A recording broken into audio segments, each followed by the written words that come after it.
Hi, this is Maggie Hammond with Stuckey & Company. I want to welcome all the participants and the attendees for joining us on the Multiple Insuring Agreement with Data Breach webinar.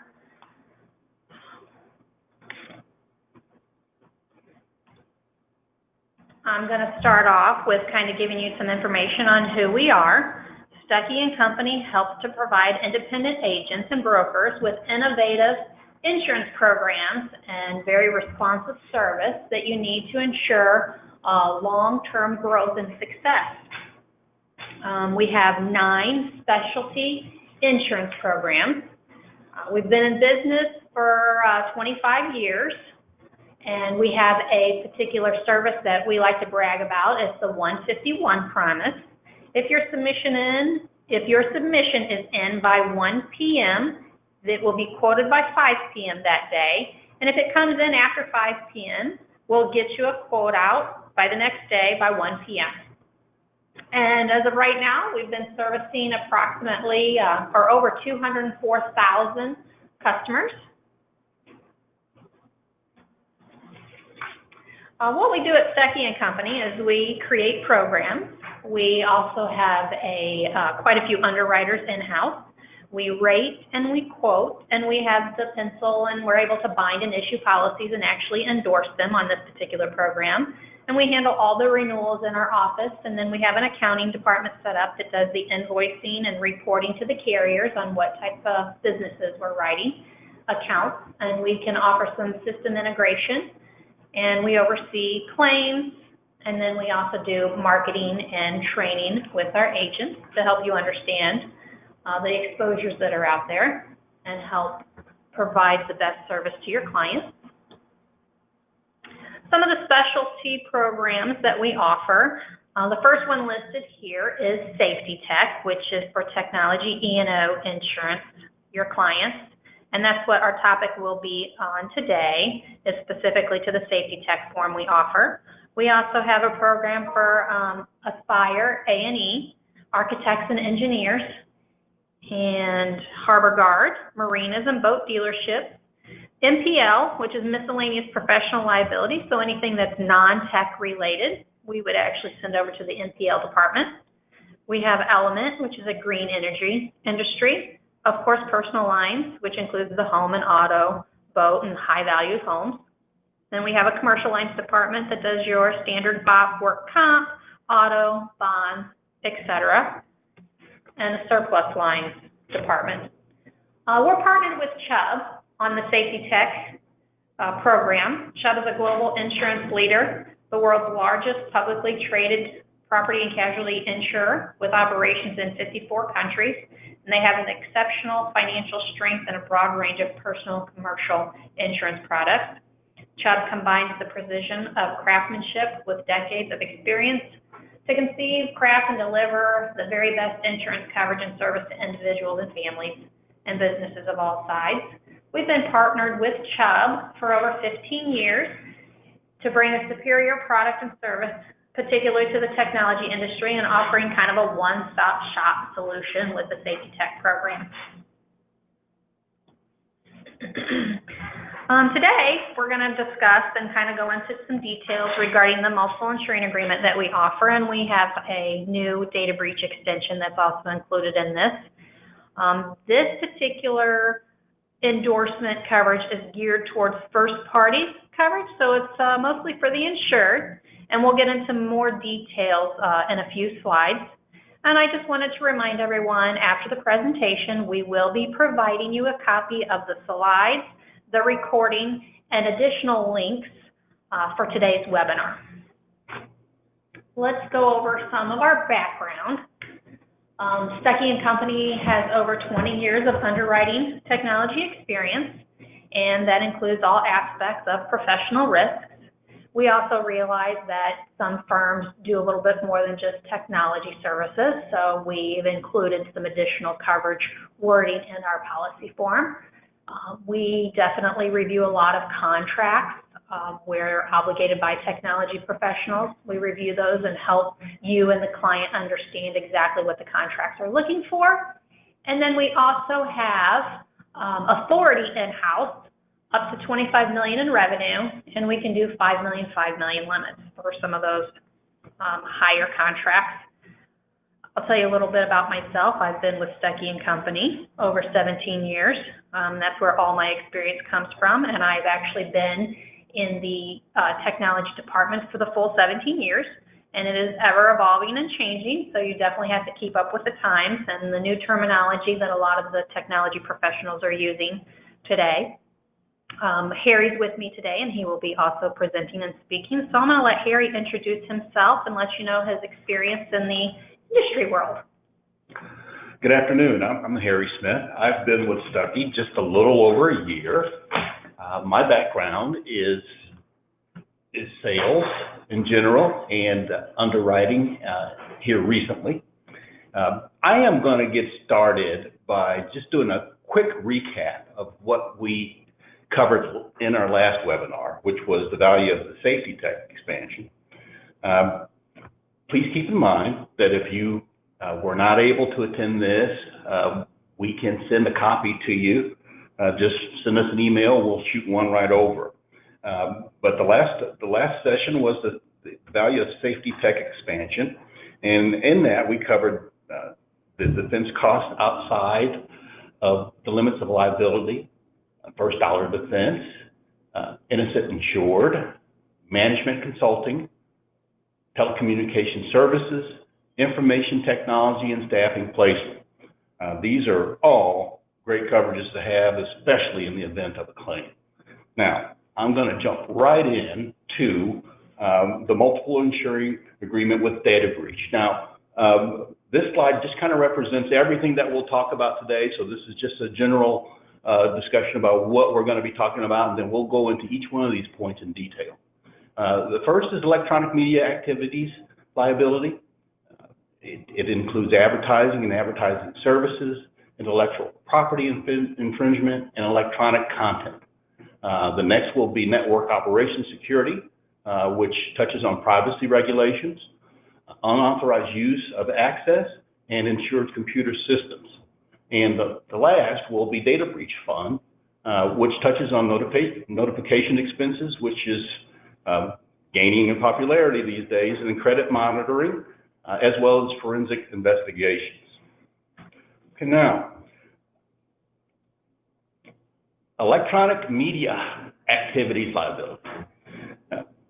Brief description: this is electronic publishing, dissemination, releasing, gathering, transmission, production, webcast, or other distribution of electronic content on the internet on behalf of the insured or by the insured for others. We're seeing more and more of this online these days as advertisers have realized that there are more eyes on computer screens than there are on televisions these days, so this is gaining in importance every year. So as it relates to advertising, what we're talking about here are the promotional materials that are publicly disseminated by any internet website on behalf of the named insured. So, you know, this can happen almost, you know, anywhere on the internet right now. And, you know, it can happen on the margins of Facebook. It can happen, you know, at the top of a, you could imagine, LinkedIn has advertising. A lot of the places where our eyes go these days have this content. Next point, advertising services. These are promotional materials publicly disseminated by the insured on the insured website on the behalf of others. Now, here, under electronic media activities liability, I've got just a few definitions or terms that really need to be discussed here. So the first is any form of defamation or other tort related to disparagement or harm to the reputation or character of any person or organization, including libel, slander, product disparagement, trade liability, infliction of emotional distress, mental anguish, outrage, or outrageous conduct. Okay? The next is invasion. This is the invasion, infringement, or interference with the right to privacy or publicity, including false light, public disclosure, or private facts, or the intrusion or commercial appropriation of a named person of a name, which also includes a persona or a likeness. This next one is one that we see not on a regular basis, but more than you realize. Plagiarism, also piracy, or the misappropriation or unauthorized use of advertising ideas, advertising materials, titles, literary or artistic formats, styles, or performances. And then this next one refers to the infringement of copyright, which is something that we're probably used to seeing in print, more so in electronic media, but here it is, and we'll probably see more of it as time goes by. And that is the infringement of copyright, domain names, trademark, trade names, trade dress, title, slogan, service mark, or service names. And then finally, negligence with respect to the insured's creation or dissemination of electronic content. Now, electronic content includes data, text, sound, images, similar matter, disseminated electronically, advertising, which we've discussed briefly, and advertising services. And then finally, electronically on the insurer's internet website.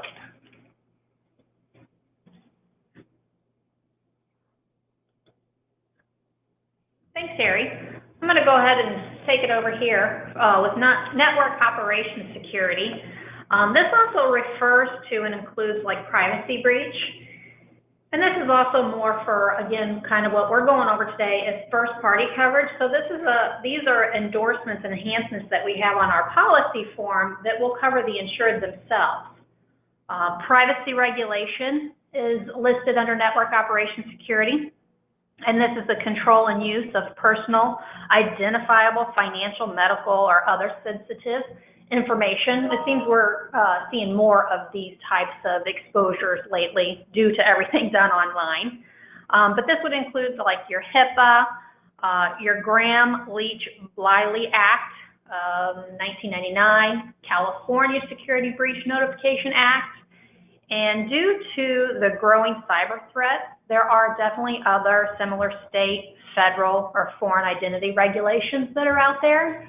You probably want to review those and find out what type of regulations the insured, where they may be doing business in. You can kind of investigate and find out what some of those regulations are for your clients. Just kind of go over personal information. It means an individual's name in combination with one or more of the following: Social Security number, medical or health care information, or protected health care information, driver's license, state identification number, or other non-public personal information as defined in privacy regulations. A lot of times, states will regulate you have to have a combination of these two pieces of information that's been breached in order to trigger where you have to jump in and start doing the notification expenses, et cetera. So it's definitely, and it's related to the state regulation. Network operations security, again, first-party coverage. This is where we refer to the insured's computer system, whether it be leased, owned, or operated by the insured, or operated solely for the benefit of the insured by a third-party service provider, and typically these are under written contracts with the insured. And this would also list unauthorized access, which would be the gaining of access to the computer system, insurance computer system, by an unauthorized person or persons, and vice versa, or including the use of a computer system by an unauthorized person or persons. The next slide is actually what we've included in our form, and I think it's been, we might be going on 2 years. We added a data breach extension, also known as the data breach fund. This is a sub-limit. Again, we're referring to first-party coverage, so this would be the insured's data. Data breach fund sub-limit of $250,000. Third-party, this type of stuff would cover third-party forensics to determine the scope of security failure. It covers notification expenses, including voluntary notification. Some forms do not offer the voluntary notification expenses. Credit monitoring that would need to be done after the breach. Retraining services of public relations firm or crisis management firm to protect and restore the insured's reputation, which is going to be very important to your client. They want to make sure that their reputation can be upheld and helped in situations like this. And then, of course, any law firm services to determine the indemnification rights of an independent contractor. That's kind of a brief description and kind of highlights the things that would be covered in this particular extension that we've offered.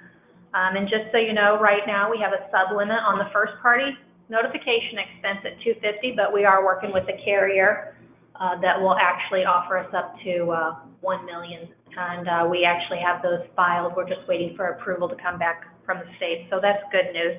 In the meantime, we do have some other avenues that we could look at should anyone need a higher limit on their own data. This is something I feel, I included this slide because I feel a lot of agents and insurers kind of get confused on what first party and third party exposure is. We kind of talk a lot about first party data, third party data.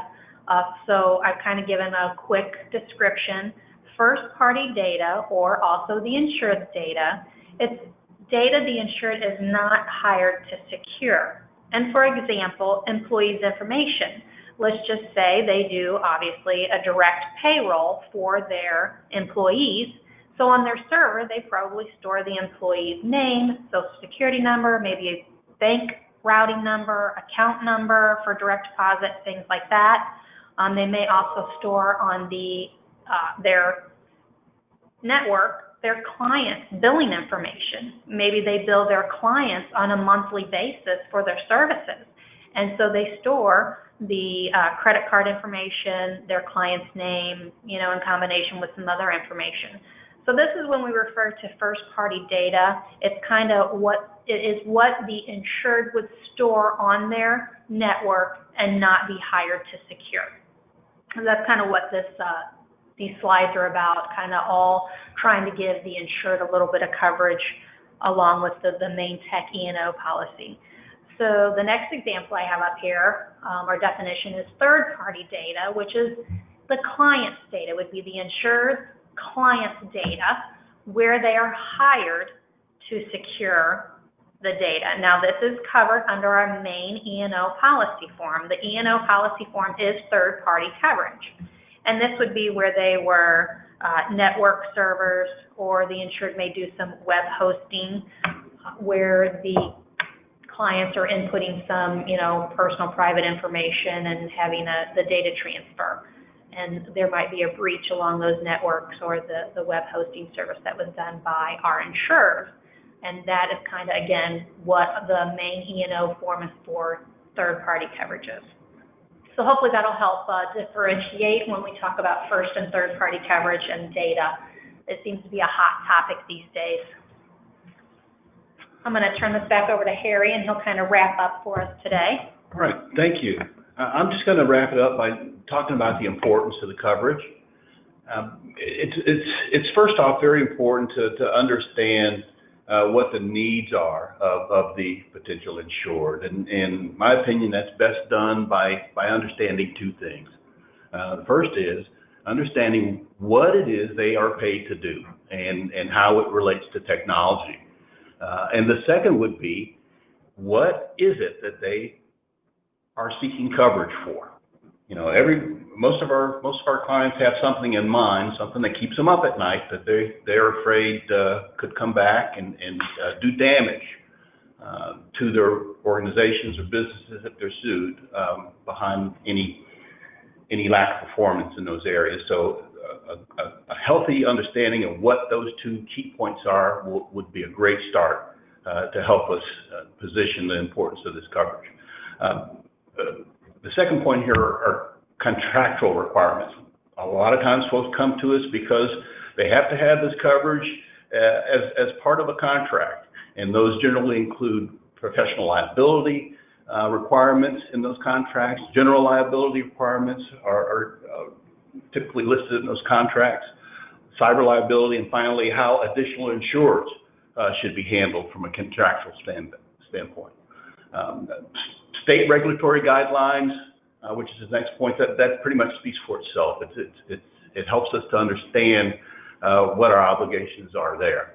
And then finally, the coverage is used to protect our insured from devastating financial loss, which is why they come to our markets to begin with and depend on us to position them properly to help them avoid these exposures.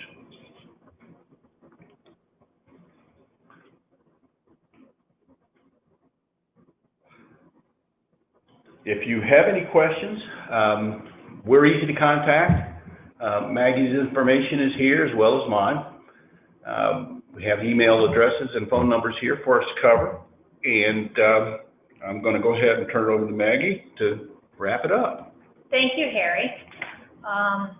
We're kind of going to open it up to some Q&A. See if anyone out there has any questions. A couple of things I'll just throw out while we wait for maybe a few questions to come in, that we are admitted in most states, all but 3. We do not do business in Alaska or Hawaii. As I mentioned before, we're working with the carrier to get some higher first-party cyber data breach limits, so hopefully that will be coming up soon. We will definitely keep you guys posted because, I think it's a fantastic coverage and limit that we can offer, so we'll keep you updated as those filed rules and rates come in from each state. It looks like as of right now, I'm not showing any questions. If you guys do come up with a question, of course, and want to shoot Harry or myself an email or give us a phone call, we'd be happy to discuss any of these options or questions that might come about over the next few days. Again, we'll be sending out a copy of the webinar and the recording and some additional links where you can check out what the product offers. We'd be happy to take a look at any submission you might have on your desk, whether it be even for professional liability, GL, work comp, auto, things like that. We've got many markets that we can take a look at and just like to be as competitive as possible and write a little more business with you guys. We appreciate you attending the webinar, and everybody have a good day. Thank you for joining us.